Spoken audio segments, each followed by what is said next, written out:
لا إله إلا الله وحده لا شريك له وأشهد أن محمدا عبده ورسوله اللهم صل وسلم وبارك على سيدنا محمد وعلى آل سيدنا محمد. Assalamualaikum ya Rasulullah, Assalamualaikum ya Habibullah, Assalamualaikum ya Syekhul Hamid. Para penziarah, wabil khusus Tuan Guru kita Mursyid Syekh Tuan Hidori yang telah hadir membawa jamaahnya, kami ucapkan ribuan terima kasih.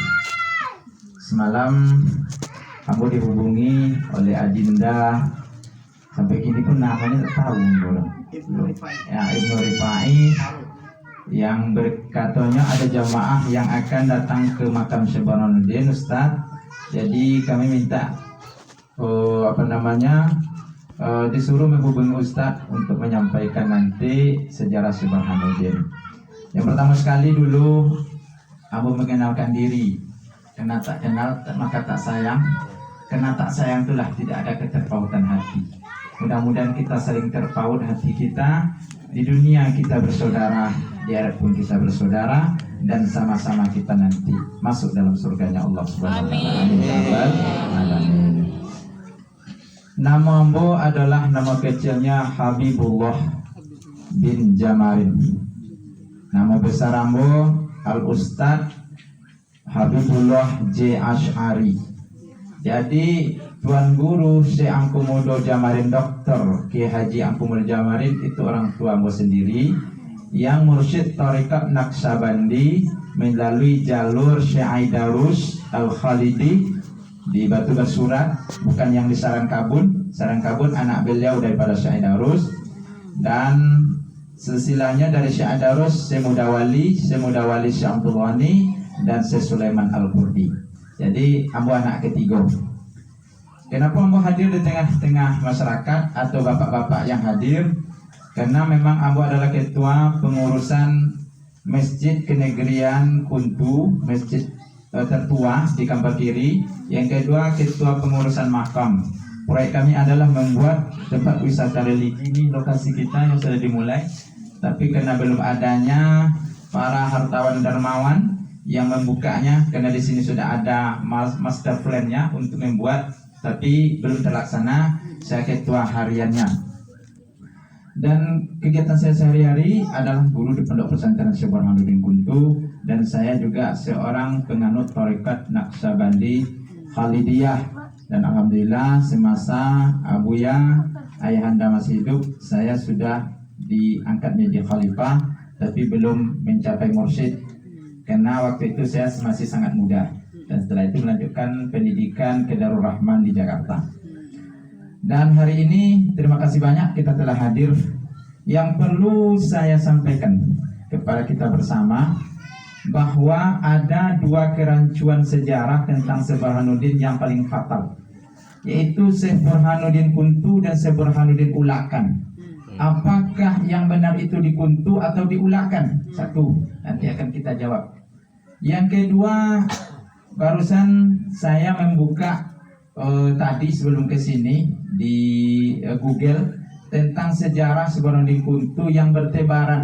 Saya temukan sangat banyak kesalahan. Yang pertama dari Kompasiana, di situ ditulisnya pembukaannya bahwa Syekh Burhanuddin itu adalah putra Kuntu asli. Salah. Yang kedua, dia mengatakan bahwa Syekh Burhanuddin itu adalah orang yang mengislamkan di Kuntu. Salah. Yang ketiga, dia mengatakan bahwa kepercayaan masyarakat Kuntu bila berdoa di makam Syekh Burhanuddin semuanya terkabul. Salah. Ada lagi saya baca dari penulisnya Zaldi Ismail. Dia mengatakan Syekh Burhanuddin rantau Kampar Kiri. Tak ada sejarah seperti itu. Yang ada Syekh Burhanuddin Kuntu. Di bawahnya juga ada koreksi.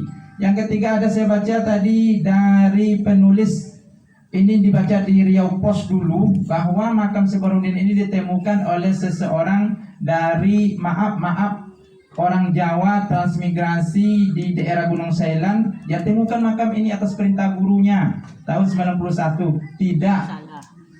Bahwa makam ini bukan ditemukan tahun 91. Dan makam ini pertama kalinya dimulai diziarahi oleh orang tiap tahun adalah tahun 71. tahun 71 yang dimulai oleh Syekh Aidarus Al-Khalidi, guru ayah kami. Dan beliaulah yang menemukan terbukanya misteri tentang tulisan stempel dari Syekh Burhanuddin ini. Selama itu tak ada yang mampu membaca. Nama stempel kan terbalik, mana bisa dibaca kayak gini. Dan itu pun stempel itu dari Kuningan, dari tembaga Kuningan, bukan dari ini yang biasa kita tengok sehari-hari. Untuk menstempelkannya itu pakai arang jelaga. Kalau siko palito namanya tuh. Palito itu hitam, nanti itulah yang stempelkan. Tidak ada orang yang bisa membaca. Waktu Syekh Adarus datang ke sini, ditengokkan oleh ayah kami, ayahanda Syekh Muda Jamarin, ini peninggalannya Buya. Satu kitab. Kitab itu ditulis tangan. Dan saya pernah baca itu kitab fikih. Yang pertamanya bab Taharah. Dan kitab itu sangat mirip dengan Fathul Wahab. Jadi ada orang mengatakan itu Fathul Wahab. Padahal menurut catatan sejarah, antara pengarang Fathul Wahab dengan tahunnya sebenarnya itu jauh beda, lebih dulu beliau. Jadi boleh jadi Fathul Wahab itulah yang mensadur dari tulisan beliau. Tulisan tangan masih ada. Sekarang sudah diduplikasi sehingga sudah bisa kita tengok. Kalau yang aslinya sudah sangat rapuh, Pak. Ada tinggal di keturunannya. Yang kedua pedangnya. Pedangnya masih ada. Yang ketiga khutbahnya dulu. Inilah kelemahan orang kita. Waktu ini diminta untuk dibawa ke Museum Nasional dan semuanya dikirim, hanya yang balik itu tiga yang balik. Nah, pedangnya satu, stempelnya satu, yang kitabnya, yang selebihnya tak balik. Di sana, dan kita pun tak bisa menduplikatkannya lagi. Dan itu kami sangat sayangkan karena tak bisa diduplikatkan. Dan itu ada di sana. Dari bukti sejarah itulah tertulis dalam stempelnya. Dan hari itu Syekh Aidarus menyampaikan kepada jamaahnya waktu itu yang hadir bahwa Syekh Burhanuddin ini bukanlah sama dengan orang-orang yang mengislamkan ke Indonesia.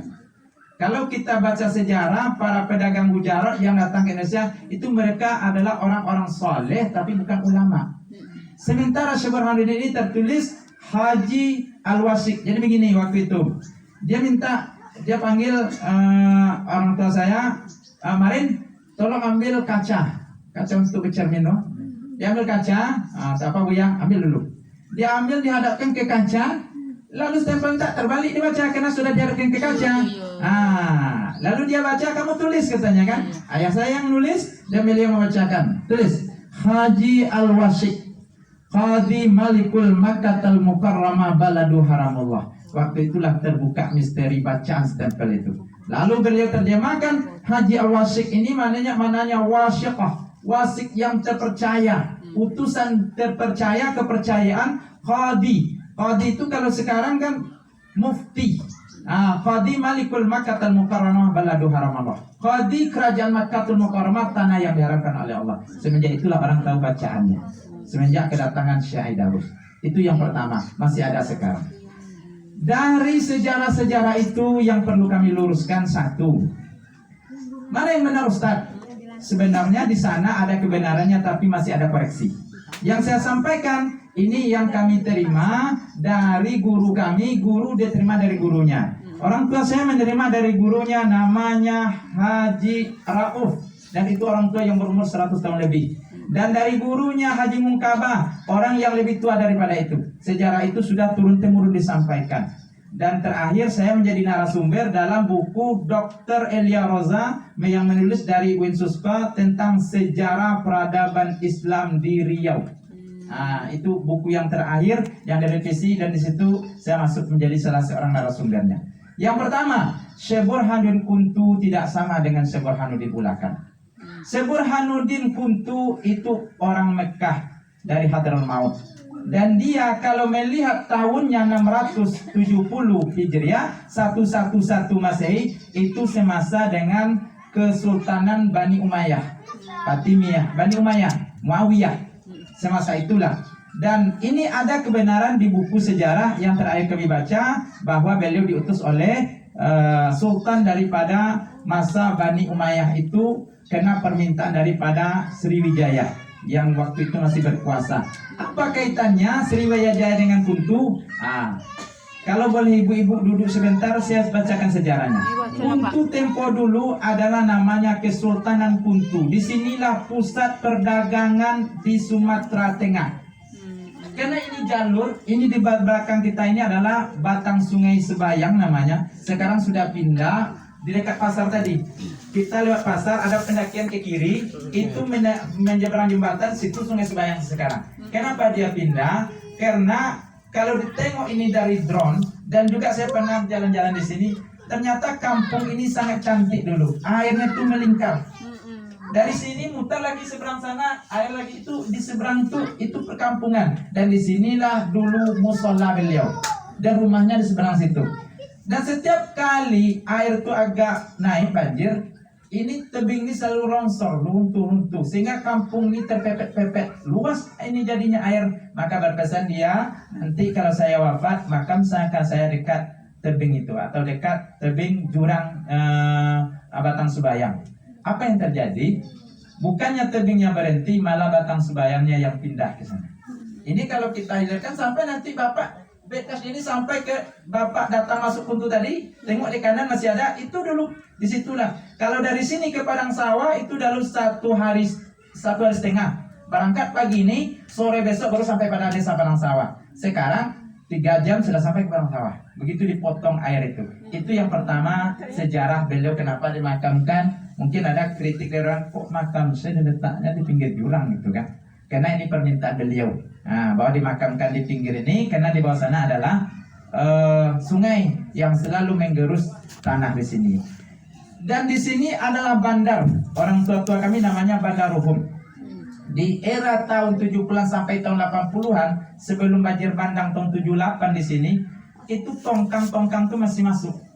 Dan saya dalam membaca sejarah itu apa pula kaitan antara Sriwijaya yang katanya itu adalah Hindu dengan Kuntu. Dan di sini tidak ada sejarah mencatat, tapi orang tahu Kuntu.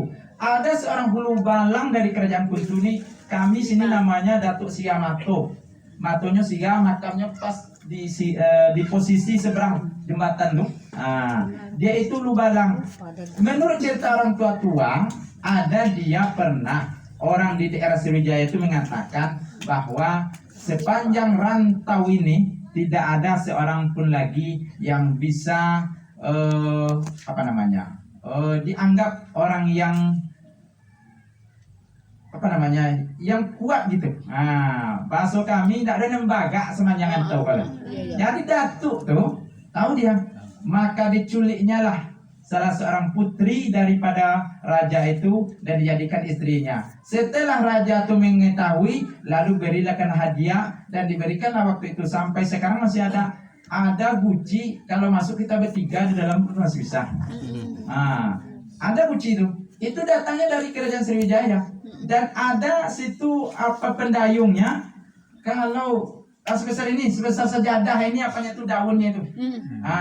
Dan tongkangnya terakhir yang dipakai itu dulu diimpakkan ke pondok pesantren kita untuk nyebrang. Itu tidak sanggup kita mengayuhnya bertiga, bertujuh baru bisa berjalan dia. Dan ternyata setelah itu ada hubungan antara raja dengan para pembesar di sini waktu nenek mama namanya. Itulah asal-muasalnya dalam sejarah buku yang tercatat, tapi orang tua tak tahu bahwa Subharuddin diutus oleh Bani Umayyah itu untuk di sini di Kesultanan Kuntu ini. Itu dalam sejarahnya. Namun terlepas daripada yang tercatat, yang kami ketahui itu jalur air memang sampai, kenapa tidak ke Pekanbaru dulu? Karena memang Pekanbaru itu baru, namanya juga Pekanbaru, masih bisa bilangan tahunnya. Masih ada kita kalau buka sejarah Pekanbaru. Yang ada itu adalah Batang Sebayang nih. Sampai nanti lagi ke Sumpur Kudus. Hulunya. Dan mereka di sini menempuh apa yang mereka ambil semenjak zaman Belanda adalah lada, cengkeh. Di pondok pesantren itu dulu adalah pabrik kapas. Waktu kami kecil-kecil masih kami temukan cibosi namanya sih, tanah itu bosi isinya. Tidak ada yang mau ditanam. Airnya kayak air renaman besi.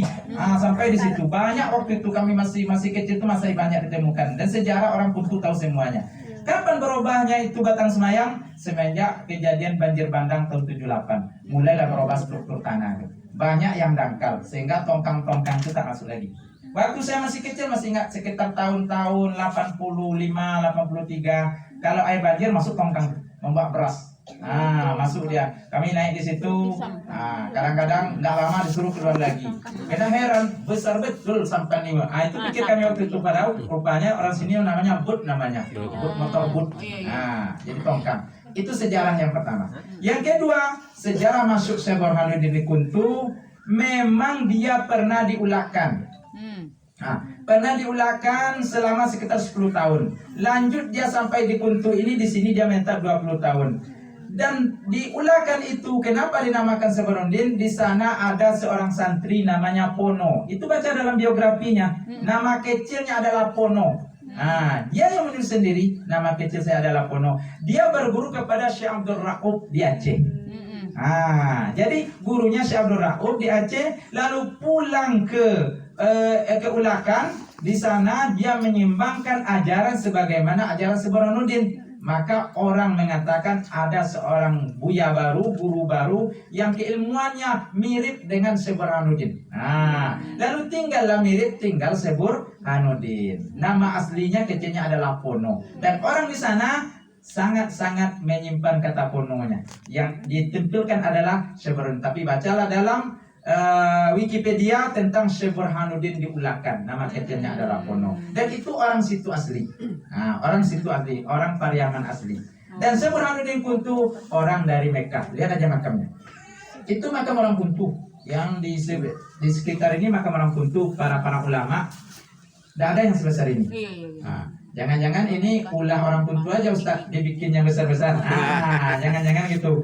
Zaman dulu, jangankan bikin yang besar, bikin makam saja susah. Jangan yang besar. Dan ini sejarahnya, makam ini sudah semenjak kedatangan Syekh Daus dah. Dulu makam ini di bawah. Ini tiangnya tinggi.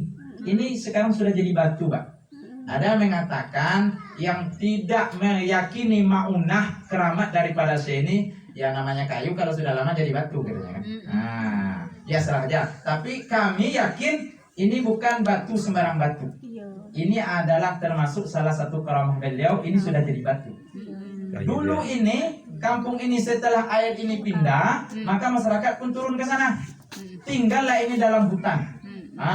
Dalam perkebunan. Datang ke sini itu memang sangat sulit. Pernah satu ketika gajah, entah apa masalahnya, dia cabut ini. Lalu ditemukan mati di situ. Setiap orang ziarah itu pas di belakang ibu-ibu ini ada di situ. Ditemukan gajah. Ini kenapa gajah mati? Maka dilihatlah di sini ada bekas jejak-jejaknya dan lilitan daripada belalainya di tiang ini. Maka orang menyangka bahwa gajah ini mau mencabut belalai, tapi tak sanggup, mati di situ. Itu ada sejarahnya di sini. Yang kedua, waktu banjir tahun 78 dan banjir sudahnya sering lagi kena banjir. Setiap banjir waktu 78 itu semuanya terendam, Pak. Sampai Kuntu terendam semuanya. Ada orang bernazar waktu banjir tuh, ya Allah selamatkan rumah saya. Karena sudah banyak yang hanyut. Nanti kalau Allah selamatkan, saya akan berziarah ke makam Syekh Burhanuddin. Habis malam tuh banjir, alhamdulillah rumahnya tak hanyut karena rumahnya di pinggir sungai, tak hanyut. Paginya 2 hari setelah itu dia datang ke makam ini berziarah. Tak ditemukan bekas bekas lumpur, ada air di sini. Bersih seperti kita duduk sekarang. Lalu dia cerita, sampai tinggi mayo, nggak sampai dari. Tapi ditengok di sekitar sini, itu lumpurnya sebetis, bekas banjir itu. Namun di makam ini, di dalam yang kita duduki ini, itu tidak ada lumpur satupun. Ada pula kejadian setelah itu. Itu cerita sudah lalu timbullah kadang-kadang yang kurang percaya juga. Tak kala banjir besar datang dia ke sini. Lalu memang ditemukannya air tadi mutar-mutar di sini saja. Tidak pernah naik, tidak pernah ini sampai oleh kena banjir. Bagaimanapun tidak pernah direndam oleh banjir ini. Air tuh kayaknya tempat ini hanya aja dia. Padahal ini kan datar semuanya. Nanti air tuh sini banyak, ini airnya masuk semuanya. Tapi yang ini agak di atas terus dia.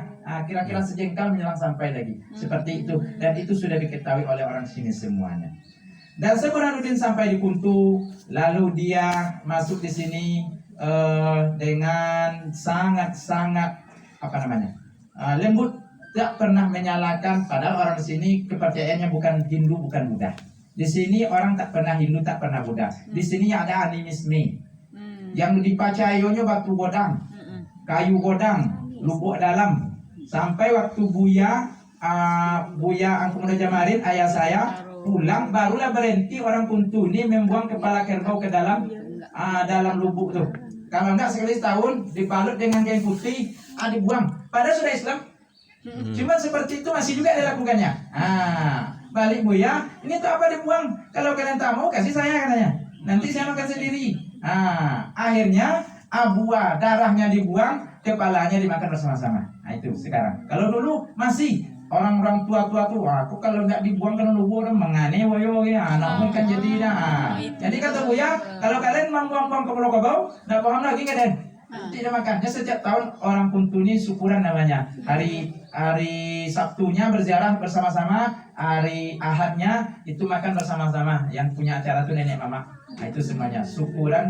Sekarang namanya nazar kenegrian. Insya Allah ini tanggal 7 nanti, tanggal 7. Itu enggak pernah lagi dibuang. Itu dulu seperti itu animisme. Sampai orang Kuntu ini takut di ikan. Takut di ikan, kami dulu enggak percaya. Kok orang tua-tua kita takut ikan? Mana mungkin. Setelah dibikin lubuk larangan di Kuntu ini, ternyata memang luar biasa ikannya di Batang Selayang dekat Kuntu. Maaf bercakap sekali lagi. Kalau bapak-bapak ini mandi, nggak pakai celana di dalam, itu jangan. Bahaya, habis. Jadi maaf ibu, maaf bapak-bapak, ini hanya sekadar cerita supaya kita yakin gitu kan. Jadi mandi itu enggak aja. Pantas orang dulu, orang Kuntu tuh yang dimakannya tupai, yang dimakannya keluang, itu yang dimakannya ikan takut. Karena memang ikan tuh banyak betul ikannya, mulai yang kecil sampai yang besar. Tatkala dibikin lubuk larangan, barulah nampak lagi, barulah orang Kuntu, patut yang tutup dulu takut ikannya. Orangnya sedikit, ikannya banyak. Sedang sekarang saja orangnya banyak, anak selalu mandi dah kata kawan kan. Aku bertimbu mandinya kan. Anak bertimbu aku mandi dengannya. Seperti itulah kejadiannya. Memang yakin orang tuh. Dan pindahlah Kuntu ini, pindah-pindah. Akhirnya ini kampung tak lain dan itu yang kampung kita huni. Masuk dia di sini, lalu orang Kuntu memuliakan dia. Dia masuk dengan cara begini. Orang Kuntu itu doyannya sama dengan kampung lain, doyan judi permainan. Jadi ada yang dilempar tapi pakai kaki. Kalau kami namun siko main gandu namun deh, pakai kaki nyipak tempurung tuh. Ada tiang. Kalau kena, berarti beruntung. Kalau tak kena, tak beruntung. Yang kedua pakai apa tuh buah pala, buah yang untuk bikin kue itu kan? Tuh. Jadi sebelum dia datang masuk, nampak orang tuh main. Ada yang kena, ada yang tak kena. Dan dia coba. Bahasanya, mari saya coba sekali. Coba ya, Pak.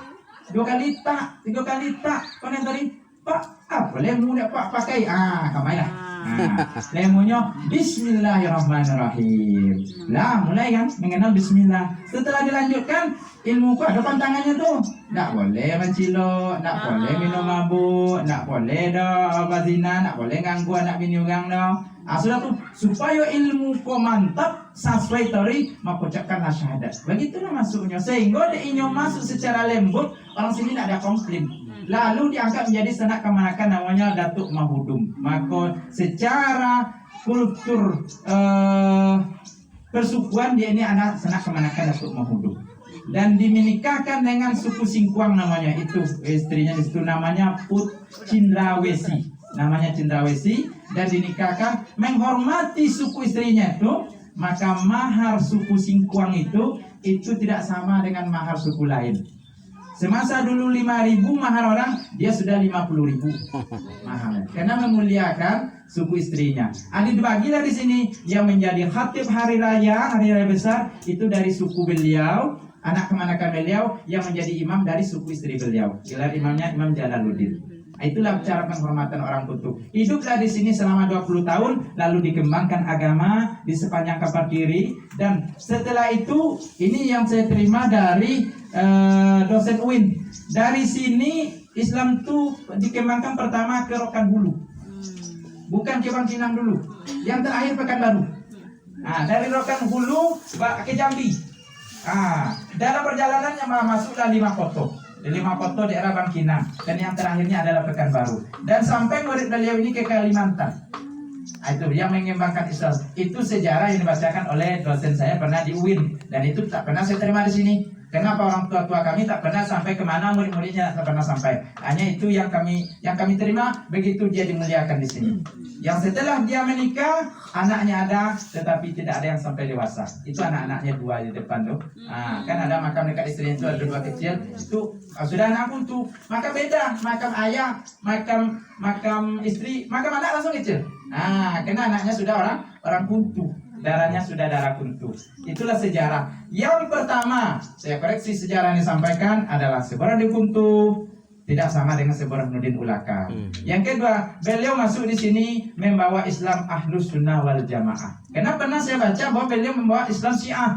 Kapan Islam Syiah berkembang sehingga ada Islam Syiah di sini? Yang ada Islam Ahlus Sunnah wal Jamaah yang ikutan dalam akidahnya Abu Hasan Al-Asy'ari, Al-Maturidi, dan dalam fikihnya fikih Syafi'i. Itu yang dikembangkan. Bukti kitab yang dibawanya adalah orang sini namanya kitab itu kitab Ompiang Bosi.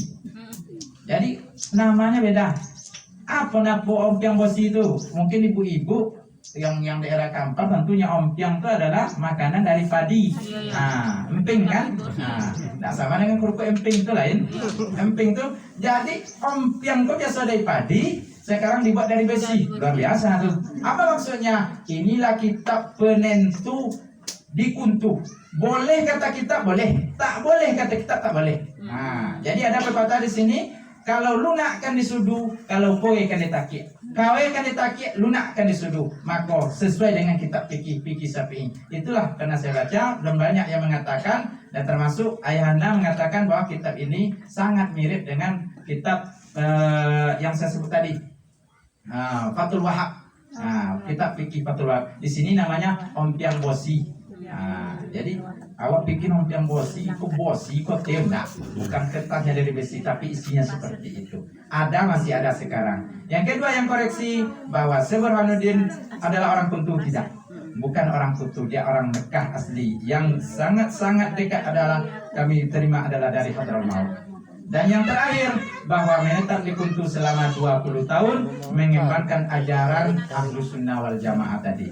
Dan dalam tawajuh guru-guru kita, dan itu tidak ada, tapi di tulisan banyak menduga. Tapi dalam sejarah kami tak terima, cuma dalam tawajuh guru-guru kami, guru-guru kita, bahwa mereka ini termasuk salah satu silsilah dari Thariqat Naqsyabandiyah. Itu. Jadi kalau sejarah tidak pernah kami terima dari orang tua-tua karena sudah putus. Tapi tadi mana dapat sejarah ditulis di luar sana, katanya ini adalah Thariqat Naqsyabandiyah, tapi tidak kuat. Yang kami bisa sampaikan dalam tawajuh. Itu para guru-guru kita mengatakan beliau ini adalah seorang mursyid Thariqat Naqsyabandi Al-Khalidiyah. Mudah-mudahan kita bersama.